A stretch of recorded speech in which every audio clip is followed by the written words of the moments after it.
Танаас хуралдаанаар хилцэгдэх бүх асуудлаас завсарлага авах ёстой. Тэгээд Арс намын бүлэг 4-р сарын 5-р сарын 1-нд хуралдаж эрс өндөртөөр энэ асуудлыг хуралдаж цаашид улсын хурлын үйл ажиллагаанд оролцох эсэх талаар тодорхой санал дүгнэлт байр суурь илэрхийлэх нь зүйтэй гэдэг ийм бүлгийн гишүүдийн шийдвэр гарсныг та бүхэнд дуулгая.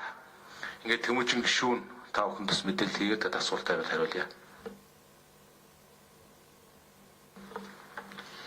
За өнгөрсөн 5 дахь өдөр 4 сарын 25-нд улсын хурал дээр ерөнхий сайдын мэдээллийн цаг гээд ерөнхий сайд мэдээлэл өгч байсан.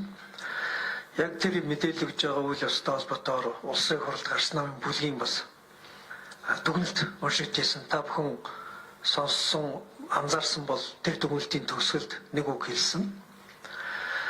Улсын хурал дахь ерөнхий сайдын мэдээллийн цаг гэдэг бол засгийн газрын пропагандагийн цаг болсон байна. Ерөнхий сайд юу ярих, ямар мэдээлэл өгөх гэдгээ өөрөө сонгодог бол байдал нь улсын хурал засгийн газар хоорондын үндсэн хуулиар хуульсан эрх мэдэл хуульдын зарчмуудыг бүлгэрүүлсэн байна.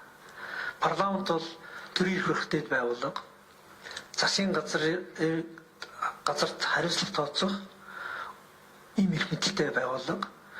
Ерөнхий сайд улсын хурлын өмнө бол ажлын хариуцсан тайлганадаг, төрийн хууль биелүүлэх ажлыг улсын хурлын өмнө хариуцж байгаа ийм албан тушаалтан улсын хурлаас томилогддог. Тэгээд улсын хурлын талбарыг засгийн газрын сурталчилгаулаг пропаганда хийдэг талбарлуулахаас гадна тэр өдөр бас эмгэнэлтэй улсын хурлын гишүүдийг доромжилдог цаг болгож хувиргасан. Тэгээд энэ үйлдэлтэй бол уучлалт гуйх ёстой. Өнөөдөр засгийн газрын тэргүүлж байгаа хүн хууль биелүүлэх ажлыг улсын хурлын хариуцахаас гадна Монгол улсад байгаа энэ гендрийн хорооны бас өтөлдөж байгаа албан тушаалтан эмэгтэй хүнийг, улсын хурлын гишүүнийг ийм байдлаар доромж арчиж ерөөсөө болохгүй. За өнөөдөр Арс намын бүлгээс гаргасан шийдвэр бол ямар шийдвэрийг илэрхийлж байна гэхээр ерөнхий сайд оюун эрдэнэд болон улсын хурлын дарга амар ёслолтод хуулинд нь хаягдлагдж байгаа. Ерөнхий сайд уучлалт гуйх ёстой. Сая зөвхөн гэрэл даргын хэлсэнчлэн улсын хурлаас болон улсын хурлын гишүүн Баярмагаас уучлалт гуйх ёстой. Гэхдээ улсын хурлын чуулган дээр уучлалт гуйх ёстой. Энэ улсын хурлын чуулган дээр ерөнхий сайд уучлалт гуйх ажлыг улсын хурлын дарга амар ёслолд хариуцж бас хийх ёстой. Улсын хурлын даргын гол чиглэл бол парламентын арчлыг бэхжүүлэх, энэ парламентыг, энэ улсын хурлыг улсын хурал шиг байлгах тэр ажлыг хариуцж байгаа спикер.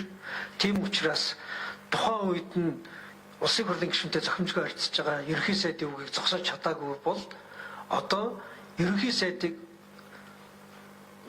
уучлалт гуйх тэр ажлыг зохион байгуулах үүрэгтэй гэж үзэж байгаа. За Баярмаг гишүүнээс уучлалт гуйгаад зогсохгүй дахиад амар ёслолын дарагт ямар шаардлага тавьж байгаа вэ гэхээр ер нь одоо улсын хурал нь улсын хурал шиг, засгийн газар нь засгийн газар шиг байя. Арс намын бүлгээс санаачилж байгаа улсын хурлын танхимд улсын хурлын толгой дээр гараа суучдаг ерөнхий сайдын суудлыг одоо буулгах цаг болсон. Энэ хуулийн төслийг засгийн газраас хуулийн төсөл өргөн бариад нин дээр өгдөг гормоор хилцэж болоод идэх юм байлээ. Улсын хурал одоо нин дээр гормороо улсын хурлыг улсын хурал шиг болгож парламентын арчил, парламент ёсыг сэрэх энэ алхмыг хийх ёстой. Тийм учраас ерөнхий сайдын суудлыг доош нь буулгах ёстой. Улсын хурал үндсэн хуулинд юу гэж бичсэн байгаа вэ гэхээр 126 гишүүнээс бүрдмэгч бичсэн байгаа.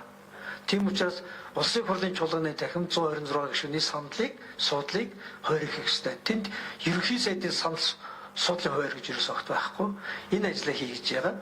За хоёрт нь дахиад юу хийх ёстой гэхээр Баярмаг гишүүнээс уучлалт гуйхаас гадна улсын хуралд ерөнхий сайдын мэдээллийн цаг гэдэг энэ цагаа болио. Улсын хурлын асуулгын цаг болно. Ерөнхий сайд ямар мэдээлэл өгөхөө мэддэг биш.